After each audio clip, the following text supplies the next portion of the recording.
Dr. Vijay Sathe on stage to deliver a talk on 200 years of Pleistocene Vertebrate Paleontology of Narmada Valley, a review.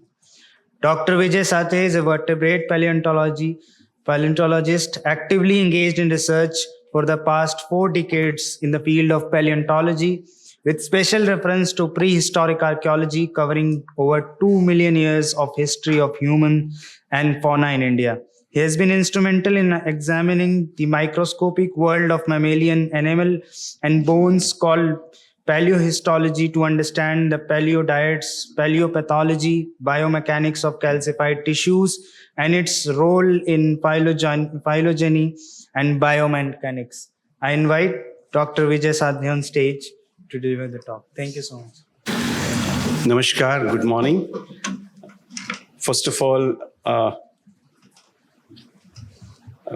the guests of honor today here, this Dr. Chakraborty and every one of us sitting here.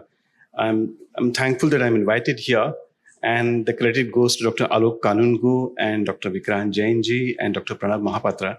So I'm really happy that I'm able to share a few aspects of Narmada's fauna, and it gives me a nice opportunity of connecting with this part of Narmada which is far off from the Narmada which I swam or I traveled around with regard to the fossil discoveries. Today, in fact, I'm reminded of very interesting experience. In fact, I'm reminded of the conference which Dr. Chakraborty had organized in Bhopal in 1998, River Valleys and Cultures. And this seminar somewhat is I would call it in a sequel, when the similar kind of issues are being discussed. And perhaps in the last 28, 29 years, we have definitely made phenomenal progress as far as these aspects are concerned. So, as far as this animals are concerned, I am taking a bit of course, it's a paleontological evidence that we discuss about Narmada, but I'm taking a historiographical approach so that we look at what has been achieved and what lays ahead, in fact, and what the challenges we have with regard to fossil studies.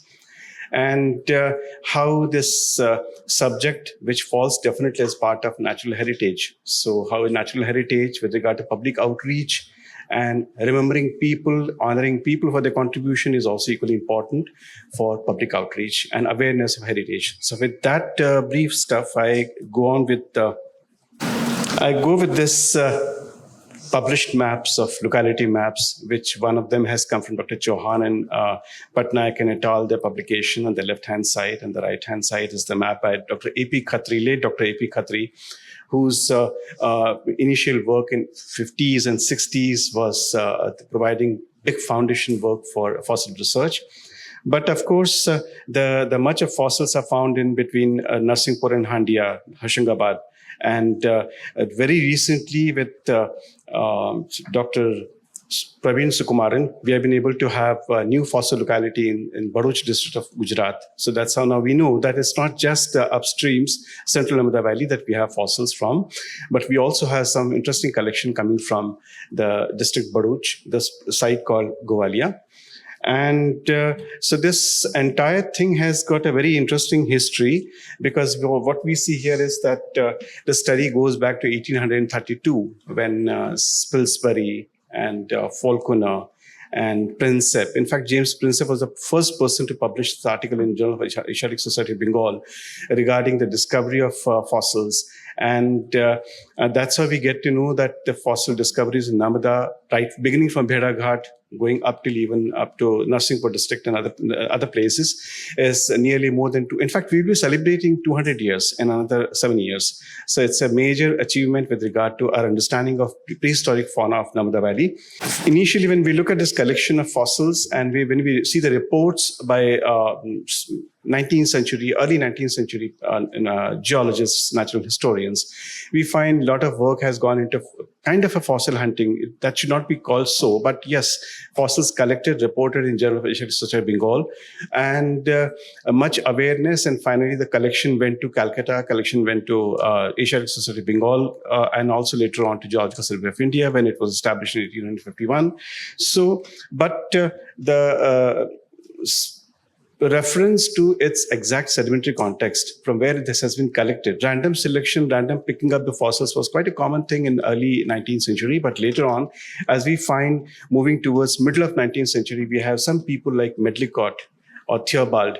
They began thinking about the geological context of these fossil findings. And geologist Theobald comes up for the first time with a very interesting first time providing us a geological sequence, lithostratigraphy, where he just called it upper group, lower group. And then, of course, what we see until 1990s, with reference to Narmada discoveries and its geological context, we find that upper and lower group, of course, with a bit of modification from D. Taylor Patterson and thereafter many other subsequent geologists, that this continues until we have in 1998. We have in 1998 very interesting publication emerging from Geological Survey of India, special publication, where this has changed the entire perspective of Narmada with respect to geological sequences. Post-independence, I'll just give a brief review of what organizations and people have been involved in Narmada research. We find Geological Survey of India for the first time emerging into the picture, Deccan College, Pune. Then we have CSIR, because I mentioned CSIR because Dr. A.P. Khatri, he did his PhD from Deccan College, and afterwards in early 60s, he began exploring, besides Shivaliks, he began exploring in Narmada Valley. So his publication of 1966 as a detailed paper published in Asiatic Researches was a very interesting report about how the fossils have been discovered. In fact, he was one of the first persons to talk about that Narmada fauna does not show any distinctive changes between the early and the later forms. So, and plus he has also talked about the distribution of fossils and its geological context, which was very systematically studied by him initially. And of course, he also studied Paleolithic evidence association, and followed by Anthropological Survey of India, where we have Dr. Sankhyan, who has extensively worked, and his team, who have worked for paleontology of this Hathnora. And then Vikram University, Ujjain, where Dr. V.S. Wakankar, he was exploring along Narmada, and he has made a substantial collection of fossils, which is housed in Vikram Kirti Mandir Museum, Ujjain. We also have Vadodara MS University, where the geologists have been involved into the research of Narmada. Mostly that has been with regard to sedimentology, but few of them, we all have joined and working in Narmada. Then we have Punjab University, Chandigarh, where Professor Rajiv Patnaik has, and my dear friend Dr. Pat Chauhan, who is sitting here with us. They extensively started exploring in early 2000. And that's how the Narmada really received a good attention with regard to multidisciplinary approaches to the site of Hathnora and many other sites for that matter. And in the process, we also have Birbal Sahni Institute of Paleosciences, where the scientists we are collaborating with regard to isotope studies or with regard to microscopic studies and so on and so forth. And then, of course, Dr. Chauhan represents ISR New Mohali. So we have a good team, and we can see that the cross-section of these institutions which have contributed to comes as a major breakthrough as far as our understanding of fauna is concerned.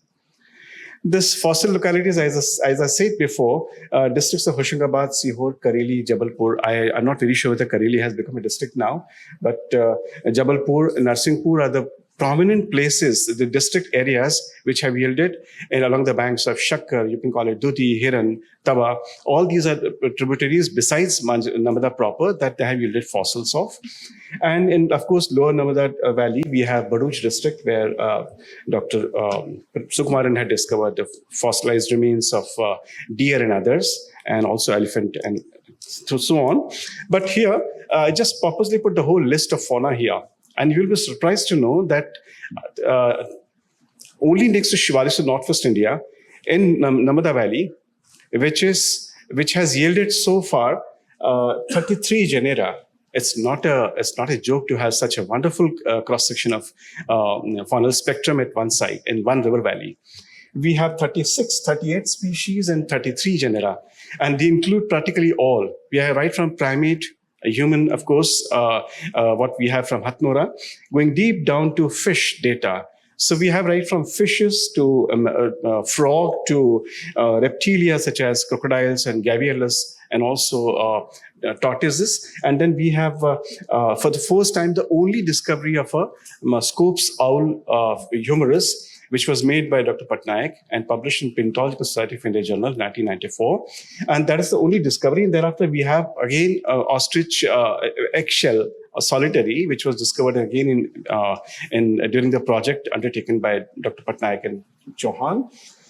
Then we have multiple representatives of Archaeopteryda, Parasaurolophus, there's the horses and all. Then we also have elephants and many carnivores. One of them happens to be wild dog, which has been named after geologist Tripathi, one of the important personalities from Geological Survey of India.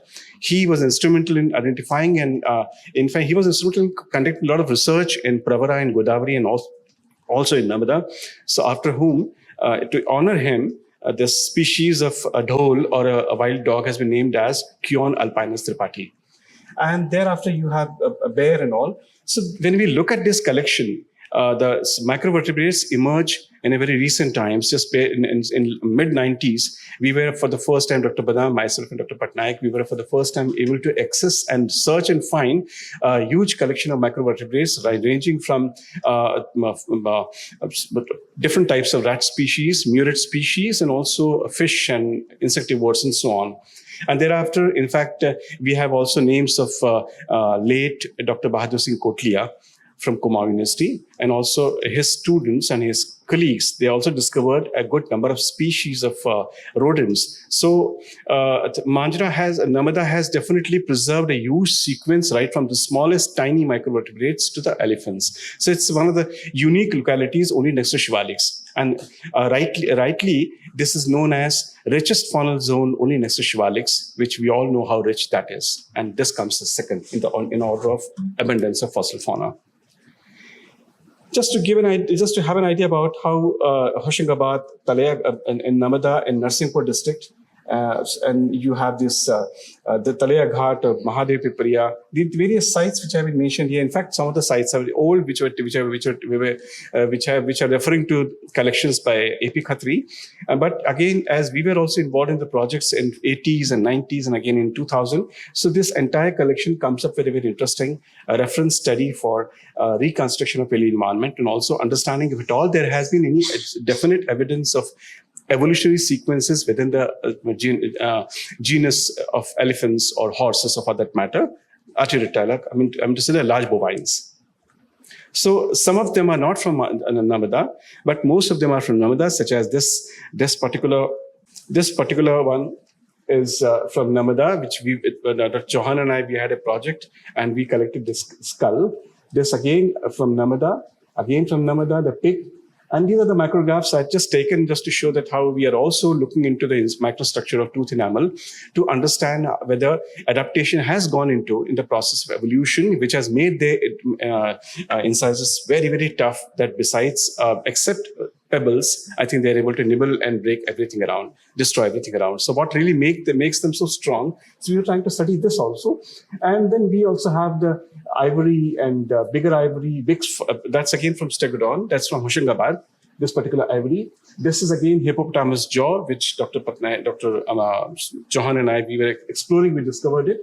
And this is another very important discovery of thigh bone from Amonda, which I'll be discussing a little later, with regard to how various sub-disciplines, you can call them research methods, or you can call them as perhaps the approaches to understanding the deposition process of these fossils, which we had discussed and studied at length. This particular, as I said before, that we had pre-1990s, most of the publications emerging from across the world, we'll have this kind of a sequence that we have here. And in fact, this, whether you go to publications by Dr. Badam or Dr. Khatri, or of course, Khatri is nearly 20 years before, and in publications thereafter on macrovertebrates, somewhat similar stratigraphical sequences appear. But as we approach into this, I would call it I wouldn't call it a game changer, but I would say that's definitely a game changing situation that we have. Tiwari and Bhai, the geologists from Geological Survey of India. They extensively explored Central Narmada Valley between Narsinghpur and Hoshangabad, and they looked at the sedimentary units from the perspective of soil stratigraphy, morphostratigraphy, and tephra, the volcanic ash stratigraphy, the occurrence of volcanic ash in different places. And they come up with this interesting sequence along, which they have named it as 7 formations. The earliest being Pili Karar, which of course Dr. Patnaik and Dr. Chauhan, I'm sure he'll be discussing about it also later on, that how this may not be the part of the sequence of Narmada. Then we have Dhasi, Surajkund, Baneta, Hirdaypur, Boras, and Ramnagar are the sequences of 7 formations which he has identified. Both of them had published in this journal of Geological Survey of India. And that has given us more of, because this particular journal, this particular special publication has the research done by paleontologists, palynologists, sedimentologists, the mainstream geologists, and also the botanists in particular. So you have this good cross-section where we have practically every aspect of material which has been excavated or observed through explorations or excavations has been dealt with in detail. Okay. But when I just referred to a while ago, I referred to that the methods, or you can call it approaches to kind of a Sherlock Holmes job to find out how and why am I finding these fossils here? What could have been the reason for these depositions here? Was it something which all happened on its own way, or various natural or biological influences were around which modified the assemblages? And that's why we find them. Because the question is that the animals which have died somewhere else, they got buried somewhere else. If at all they got a chance of burial, if at all there were not many animals and many predatory birds and scavengers to destroy that carcass, and they were able to get into the sedimentary profile of a river, then possibly the journey begins, and the journey continues till the person goes to the field, excavates, and brings the skeletons. And there is an entire time span. It could be millions of years, or could be of thousands of years. In case of Narmada, we have this time span of something like 30, 40, 50, 60 years, 6,000 years. So in that such a long period of span, what really happened to the bones is something which is being studied for the past nearly 70, 80 years in India, but I would say for 50 years systematically in India. And this subject is called taphonomy, which was established in 1940. The term was given in 1940. So following the protocol of taphonomy, that why and how am I finding the fossils here? What could have been the reason for its position? And why am I finding, there are 2 things. What has been the information loss? And if so, why am I finding such a good fossil or such a poor fossil, poorly preserved fossil? And that's why there is a very interesting term which is coming as incompleteness or inadequacy. The fossil may be incomplete, but the information generating must be such enormous that it doesn't matter even if it's incomplete in terms of skeletal representation. But if at all, we have a good preservation in terms of biological molecules such as DNA, I think then half the battle won as far as the identification is concerned, or perhaps evolutionary sequences are concerned. So that is, from that point of view, Dr. Badam and his team, 2 of my colleagues, Sir Ganjun Salahuddin, were the first to give a taphonomic treatment to the Narmada assemblage, and they published it in Paleo 3 in 1986. And that was the beginning of taphonomic studies, where we studied this various, I'll be discussing a little later about those terms, that how the fossil transportation or destroying in the open air, weathering, and abrasion, all these methods all the stages had to be identified so that we can understand what must have gone behind by the time the bones really got interred into the sediments. You have this, another, Dr. Badam and I, we had done IGRMS project, which was funded by IGRMS Bhopal. And in that project, we had extensively examined a collection of Narmada fossils. And we, in fact, studied some collection coming out of that project, some nearly 1,000 fossils. And in that, we had done a systematic taphonomy. And I've just got some observations to make on that, because that entire thing is a part of the report. And then we have this Khatri collection, Dr. A.P. Khatri, who examined this entire collection, and his collection has been lying in the Indraprastha Museum. So that taphonomy that I studied. Then we have Dr. Chauhan et al. We had studied in Amunda, And then again, the manuscript, which is all referring to the preservation and taphonomic history, preservational history of a fossil. And later on, Dr. Sukumaran, which he has reported, we tried to study macroscopically and microscopically what could have been the taphonomic history of these specimens and why we find such a bad state of preservation as far as that is concerned. So this is just referring to those publications. I just brought them for your reference. The piece, the paper below is another paper published by Sohanlal Jain, a well-known dinosaur paleontologist from Calcutta, ISI, and Dr. Badam. It was basically on a cattle skeleton found in lower Godavari Valley in Sarvaipet and Karimnagar district of Andhra Pradesh, Telangana Rajya. Now we have this another one. A few pictures that I'm trying to show here to explain the taphonomic history of. This is one interesting specimen which Dr. Khatri had reported. He had excavated from the site of Devakachar, and he has identified this. In fact, when I confirmed the identification, it's not antelope, but it's a deer. It's a spotted deer. And the spotted deer, we have a complete jaw together found, along with the matrix, which is very, very pro-preservation matrix. It's not really throwing away the bones into the jaws of destruction. So here, what we find interestingly is that when exploring the history of the fossil, we found that the bone has been, when it was green, when the bone was green or a jaw was green, the carcass had just exposed the skeleton and the subsurface was moisture, full of moisture.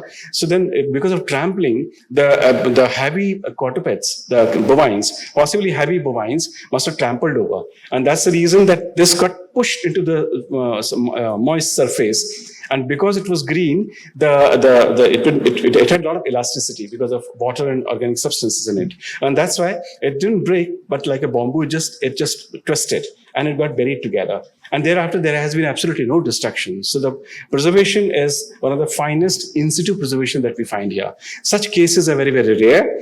And just give an idea about what taphonomy, I'm not here to talk about taphonomy classroom talk, but I'm just trying to give you an idea about, for those who are getting exposed to animals now, that on the left-hand side, we have a complete table which shows that how much of fauna we have today in the world.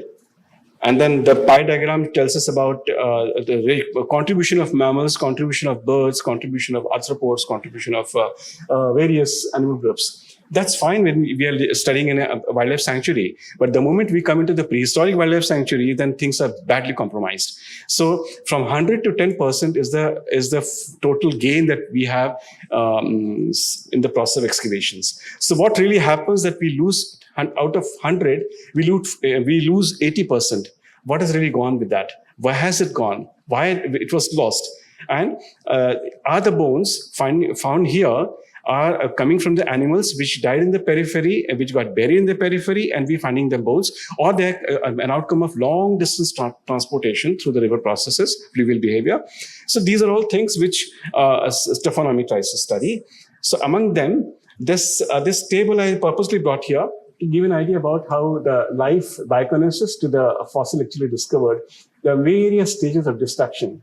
And in that breakage, trampling, weathering, abrasion was first recognized by Dr. Badam and my colleagues while studying the fauna in 1986. And thereafter, we have also included many macroscopic things as well, macroscopic approaches to bones, and also looking at field taphonomy, where we are looking at the possibilities of finding at what dip we are finding the fossils, how the transportation has been, and how the various aspects such as shape index can also be helpful in understanding the transportation potential or resisting against fluvial behavior.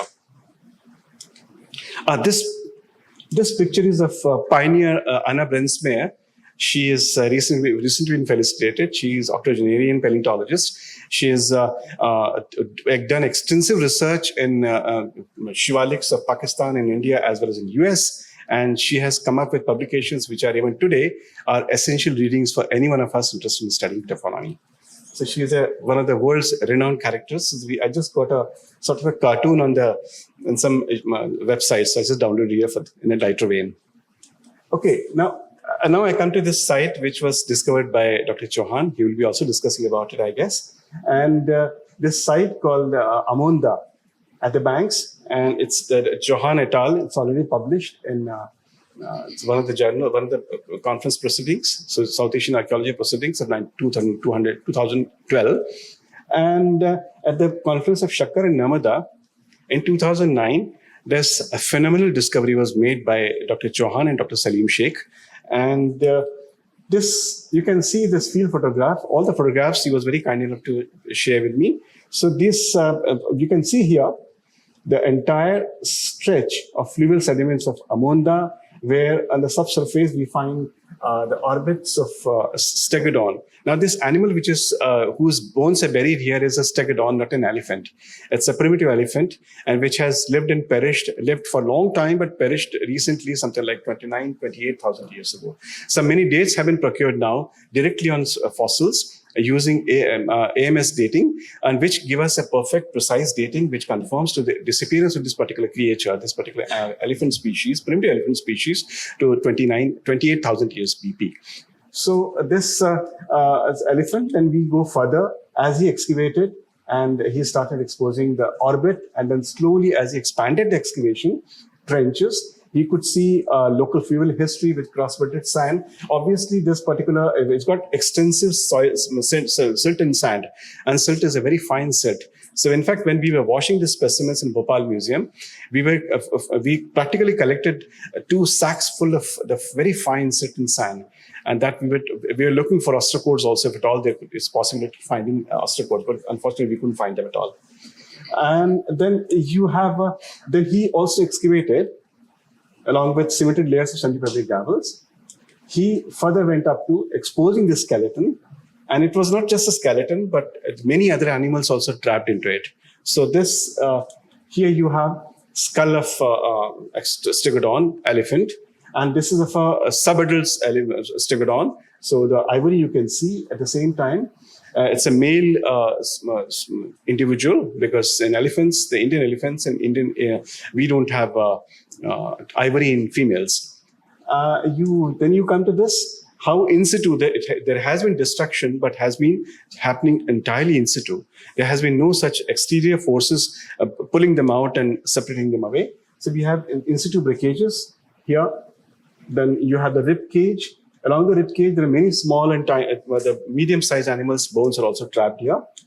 Then you have another rib cage, and you can figure out that this is the jaw of stegodon, lower jaw, and this is the limb bone of cattle. Then your rib cage and many other animals. We have elephants, we have stegodons, we have pig, we have hippo, we have cattle, tortoise. These many animals are presented together here. So this, when we analyzed it, we found that we have 54. The total number of NISP is 92. And you can look at the multiple scatter. It's not just elephant whose scatter it is. It happens to be of zebrine horses, which became extinct in India. We have extinct 6 incisor hippopotamus, pig, and large bovine. So it's a good collection, which comes up with a lesser degree of destruction, as you can see here. This is jaw that we find. Then we have this. In fact, this size issue was very interesting. When we held it, the thigh bone of a stegodon, we found it's reaching almost my little above my waist. And I find it when we took the measurements, it turned out to be that total height of this individual must have been 10 plus 10.4. So not a small individual at all. 10.4 is really huge. Even today's African elephants are also not reaching that height. And but interestingly, this particular specimen has all the areas well fixed, well fused. I'm to say ossification of distal ends, which happens in the course of time as an animal grows older. And this has already happened here. But the skeleton, the skull is showing in subadult situations. So it's quite likely that we are dealing with 2 different individuals, not just one. So, and then some rib fragments, which we only separated them after washing, they came out like that, but you'll be surprised to know that there is a bare minimum destruction or any kind of a water activity showing abrasion and smoothing of the broken surfaces happening at all.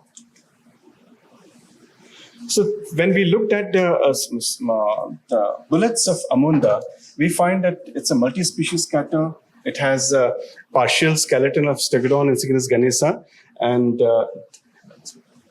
done many things such as we don't have any carnivore rodent activity at all, no human activity at all. So this seems to be happening entirely in isolation and at the same time having no exposure to any kind of biological sources. Otherwise, many places in Maharashtra also I come across some interesting skulls of buffaloes and all, where there has been so much of bioturbation that the beetles and insects have burrowed into the wet skulls to reach the brain. And they made the big holes around, and that's all happening because they got a chance of remaining, not chance, but they did not get a chance to get buried faster.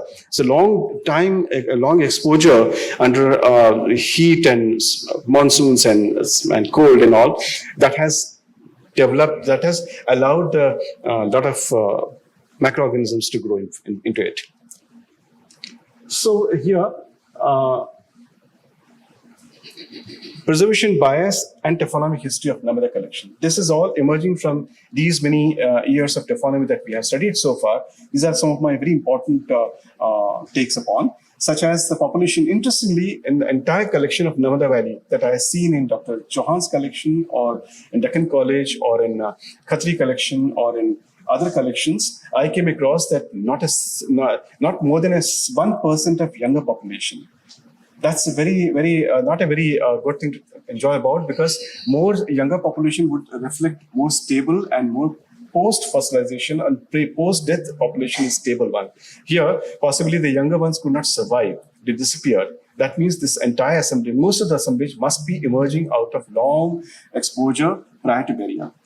You have also pathological lesions. Not a single bone has any pathology. I'm so surprised to see that in Narmada collections, we have not a single pathological lesion, neither teeth nor long bones. It looks as if there's a very healthy population. In fact, when I was studying trace elements using XRF and SEM, and also looking at tooth enamel, I found that the trace element composition, what they have, is matching with that of modern day mammals of the area. So because I had taken samples from modern day as well as the ancient ones, and I find the difference is minimum. So we seem to be having a very stable, health-wise, a stable population in Narmada at that time.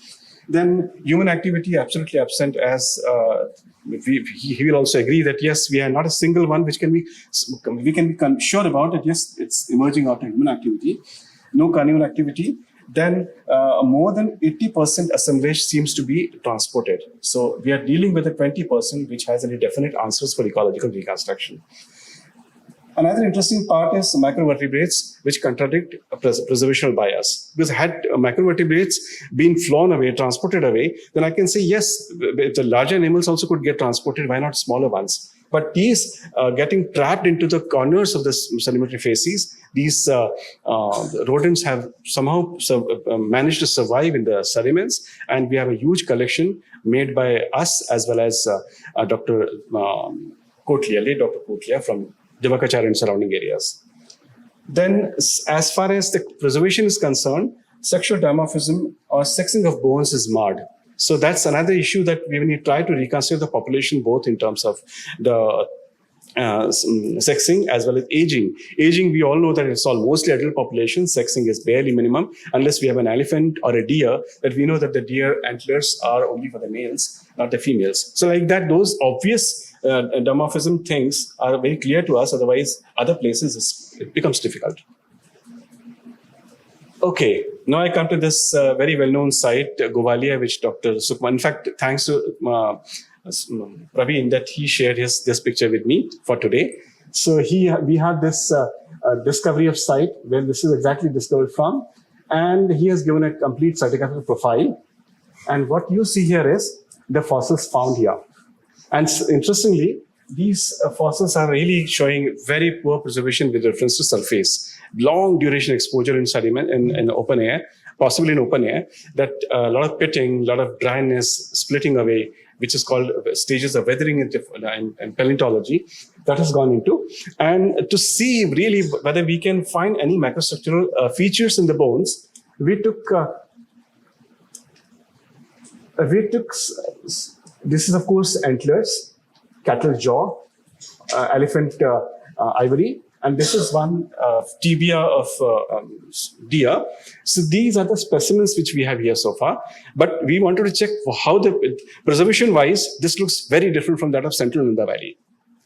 So we wanted to see exactly how the difference could be attributed to some other reasons. So we took thin sections. And we took thin sections of bone microstructure under microscope, and we found that this is the modern cattle.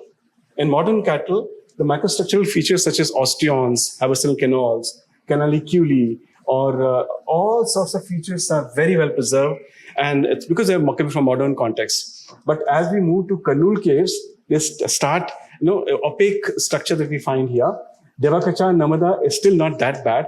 But when we go to Govalia, the thin sections of long bones, femur of a cattle, we find that all features are gone. We just have a good display of sediments, minerals in the thin section, otherwise there's nothing else. So this preservation shows that this particular collection from Govalia has had a very long exposure, and it seemed to have suffered extensive weathering over the period of time, long time.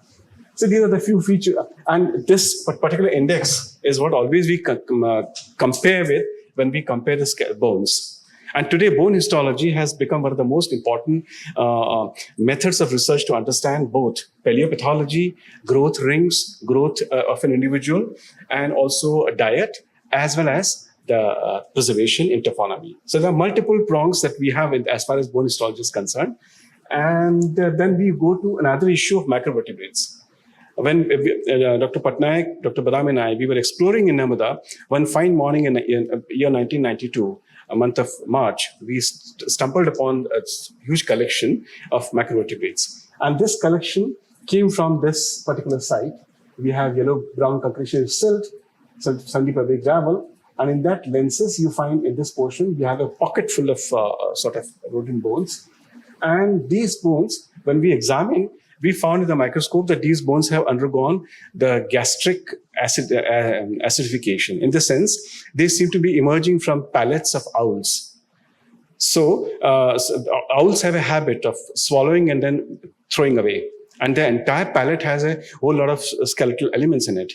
So this, under microscope, you can see these many pitting, corrosion, all is typical of owl palate kind of a corrosion. It doesn't happen with anything else. So then we also wanted to see whether we can do any actual study. So on Deccan College campus, we have a whole lot of barn owls, an old building, which is a neo-Gothic structure, which of course we all know very well.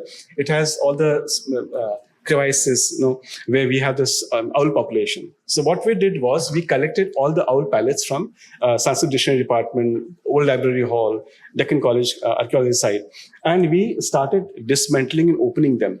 We found that this is how it looks like. An entire insectivore shrew was swallowed by this owl. This is the palate. And we broke it, we found the complete jaw skull, limb bones, jaws, and then we examined the corrosion on these bones under microscope to figure out whether this has any resemblance with those ancient ones. And this kind of a study was done for the first time by Peter Dodson in 1978. And thereafter, now this has become a very interesting branch, understanding how this can also show that in that area, there was an owl population as well. And to surprisingly, we have a one Scops owl's humerus, forearm bones. So of course, we can correlate that how discovery of different animals at the cost of preservation. This is again three publications which Dr.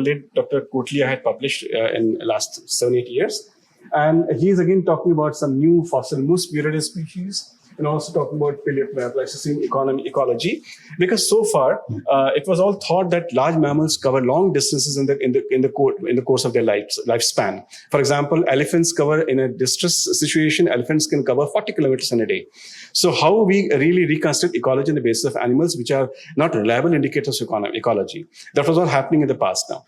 But that when the microvertebrates came to our rescue, yes, microvertebrates have a short home ranges. They can give us a very sensitive environmental conditions. So we can take a support of this evidence to reconstruct on a larger canvas. But now with more of studies happening in microstructure of teeth, microstructure of bones, we are able to talk about preservation. We are able to talk about their health and diagenesis, and also the paleo diet and evolutionary relationship between the ancient and modern animals. So these are the few examples I'm giving here of cattle. We were trying to see how tooth enamel in cattle, differs macroscopically from the earliest. So the Acuiformes from Shivaliks to slaughterhouse of Pune city. It's a long cross section we had taken, and we find that when it comes to Mesolithic, we suddenly start finding more of representation of the features which are resisting abrasion, and towards the domestic and the modern ones, it's entirely completely occupied by those features,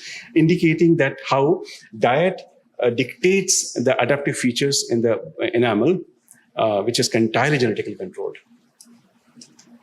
Again, a few more things we had taken. I'm talking about this particular reference, how we had done the mapping of those elements in different regions of the tooth enamel profile. And then again, this is again hippos and elephants, and they are mostly from Narmada Valley. And this particular one, this hippo is not from Narmada, it's from Agra, but the rest all are from Narmada Valley. Okay. Quickly, I run through because I'm sure I have less time left now, I guess. Okay, so this is just to give an idea about how we thought that, okay, let's look at how the larger mammals can be helpful in ecological reconstruction. So to our rescue, the hippos have come forward, and hippos are providing us very interesting information now. So in fact, finding hippos are direct coordinates for a good vegetation in the sense, not primary, secondary forest I'm talking about. But yes, we have a good grass cover and water bodies which are able to withstand for longer time despite the climatic changes. And if that has happened, then the hippos are lost. We all know for sure that hippos have been lost to India, something like 10,000 to 12,000 years. At the beginning of Holocene, there is one discovery which Dr. Chauhan and others they made from the Narmada, and that has been dated AMS dating to, I guess, 10,000. Dr. Chauhan. Yeah, so that shows that possibly this is entering into. Now, a few more dates are emerging, so we'll be able to talk much more comfortably later on as the dates come in. So we're looking at the stable isotopes which we carried out with Dr. Rajesh Agnihotri and Shailesh Agrawal from BSIP. So they're all giving us a very interesting coordinates of C4 grasses, entire. The same thing which was done by Dr. Chauhan or Dr. Patnaik on ostrich eggshells. And he also comes across an interesting story that ostrich eggshells from Narmada or even from modern times do not show any much differences. And the same stuff which was found by me and Murgaon shells and also modern shells from some sites in Africa. So we have a good cross-section of ostrich eggshells to study the things. Of course, this is a very celebrity picture, iconic picture of Narmada. And beyond that, because I'm not dealing with humans, because humans, of course, we will be having paleontology talk after a while. So this is a very interesting information set where I'm trying to get how floral faunal distribution and interpretations emerging from those evidences, mostly from the Badam and Sandhu, Sonika Sandhu, who did her PhD in 2022 with me in Deccan College. She has also examined elephant isotopes, and also she and Dr. Patnaik and all, when they were doing field work, they collected some modern cattle bones. So she had done that also, and we have a clear profile of a modern to prehistoric animals in Narmada Valley. Besides hippos, we also have elephants, and we also have modern cattle. So this all gives us a very clear indication of how the LGM, or when we call it last glacial maximum, things are getting worse as far as survival is concerned, animals is concerned. That is again, once again, coming true with regard to the results of isotopes that we come across from these levels of right from which we call early middle Pleistocene and late middle Pleistocene and late Pleistocene and the terminal Pleistocene. Oops. Okay. I think we'll ignore this. This table I had borrowed from Dr. Patnaik's paper, which was a comprehensive table, in fact, about all the sites and the dates. But here, I'll just quickly run through the slides of rock art of India. Because when we are dealing with fossil types of fossils, we always see we have a body fossil, we have a trace fossil, we have a coprolite, we have a carcasses of mammoths from Africa, from Siberia. But how about trace fossils such as this? Why can't we consider rock art as a painted fossil record? because this is being painted by the people who are no longer with us. They are prehistoric population. Artists are prehistoric. The context is prehistoric. The platform, the canvas is prehistoric. Then why it justifies to be called as painted fossil record? And if that's the case, then we have when the body fossils cease to exist, in the sense cease to appear, we have a painted fossil record. You can call it a virtual, or you can call it a soft data that emerges, and that of course has a lot of influence of human artifact, because the way he's painting it, it could be his perception. But still, animals can't be negated. Their presence can't be negated. So that way, looking at this part, we look at Narmada Valley, where the Vibedka and surroundings are rich fossil record. I like to call it painted fossil record. So if that's the case, then the faunal history doesn't stop at LGM or early Pleistocene, early Holocene, but continues until today. As far as painted fossil records are concerned, they're providing us a good record, because for sure that how rock art has given us some very interesting observations. For the first time, Dr. Badam and I, we were able to bring out the ecological interpretation of rock art. How the environmental rock art can be in environmental archives, and how we can reconstruct on the basis of coordinates of ecological preferences of all animals, comparing them with the rock art. And for that, this approach was to how to provide a yardstick, or you can call it a kind of a parameters for quantification of rock art, and then see the measurements, the morphological features, physiognomy and zoo physiology, zoo morphology of those animals can also come to aid our understanding of animal population in that area. So here we have, I think I'll run this much faster. We also studied, and in fact, this can be studied. I'm not saying that we studied, but I would say that this is very interesting research wing that has opened up very recently, where the fossils are being examined for the spots they have. Some fossils, like from Narmada, from Manjra, from Kurnool, from Godavari, they're having some stains all over. What these stains are? So when these stains were examined, such as skull had this, horncore had a stain, the stain was scrapped out and was sent to the biotechnology laboratory in Mumbai University. And we found, to our surprise, such as stains in hippopotamus skull, reddish stains, and then the gray stains in the Manjra fossils. And it is found that these, such as Aspergillus or cyanobacteria, or for that matter, Bacillus or Gallonella, all these have been identified. And we are looking, this is a very interesting approach to see how these microorganisms colonize the bone surfaces when there are humid conditions, and when they die, they leave away the colonies. So the colonies provide a biofilm, and the biofilm provides a very conducive environment for fossils not to get destroyed. So this is coming up as an important addition to microenvironment of the area when the animals were dying, or animals were dead, buried prior to burial. What was the climatic conditions? Or environment for that matter, temperatures for that matter, can also be assessed with this method. Okay, then there's another interesting reference which I would like to talk about. I'm just coming to almost 2 more slides left now. This is a very important map of India, published by Dr. Well-known paleontologist from Vijay Institute of Himalayan Geology, Dehradun, Dr. A.C. Nanda. And he has come up with this suggestion that the Shivalik fauna, you can see the arrows, double arrow, single arrow, how the movement of animals post-Lower Pleistocene, we have animals moving into central and further down south. And one branch of actual Shivalik holdovers are straight away going into northeast, and then you have a route going towards Southeast Asia, Myanmar and all, or Irrawaddy Basin in Myanmar. So when we look at this thing, it appears that I think we are not taking into consideration the fauna on the side of Gujarat.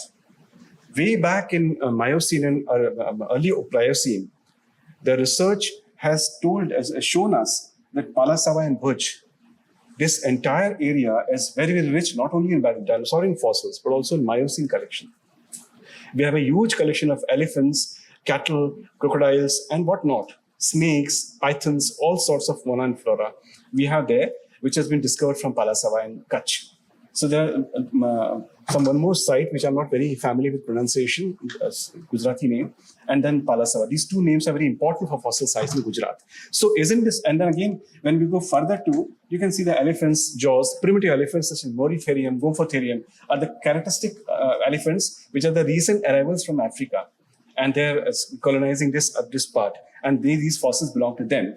And thereafter, we have another locality called Pyram Island. Pyram Island was the first discovery in 1836 by Luff, followed by Falconer in 1845. Then many others besides. Very recently, till Dr. K. N. Prasad from GSI Calcutta, they have discovered and reported a huge collection of fossils, but they all are not beyond Pliocene. So what happens to Pleistocene?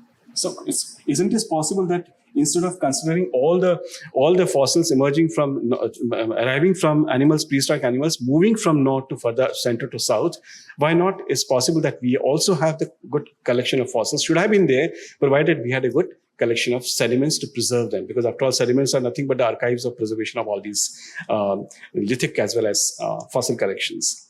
So the two more left now. One is talking about that how what are things to be needed now as far as the Narmada fauna is concerned. What else can be done in this collection? So we are looking at a rigorous assessment of taphonomic history. Then we are looking inter-intra-site isotope analysis. Then bone microstructure for diagnostic studies, taxonomic assessment of faunal assemblages, and then wider application of experimental neotaphonomy, which we had already started in Goa Wildlife Sanctuary. The same kind of thing has to be started here again in the context of Narmada. Then 3D digitization and also morphometric geomorphometrics is important for figuring out the morphological changes, if at all there are any.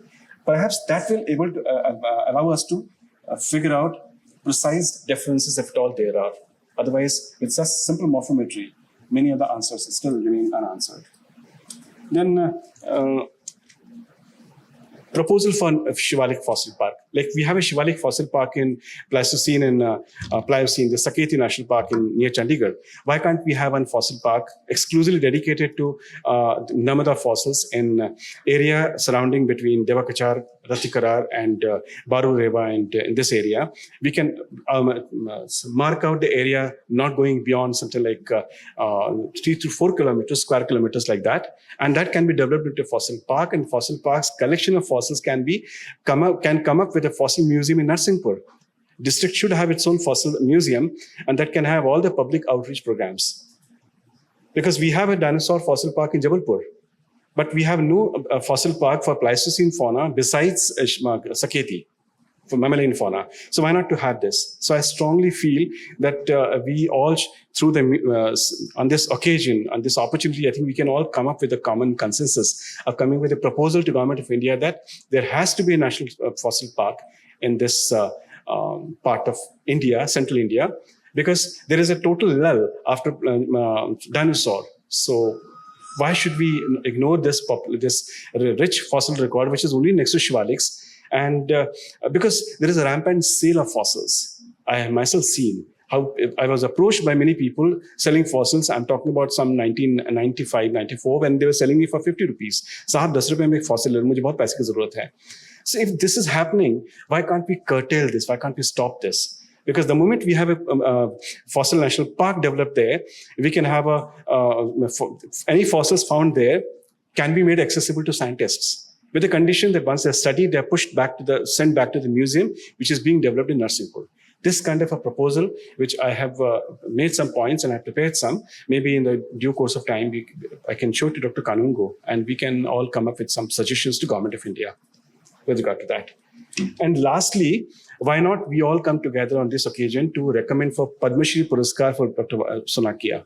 This is my humble request to you all. But I think we all should come together with a request to Government of India that man who changed the tables of paleontology of India, man who brought this fossil, and okay, fine, he may be a geologist, he may not be specialized in paleontology and paleontology, but his discovery made all the difference as far as India is concerned.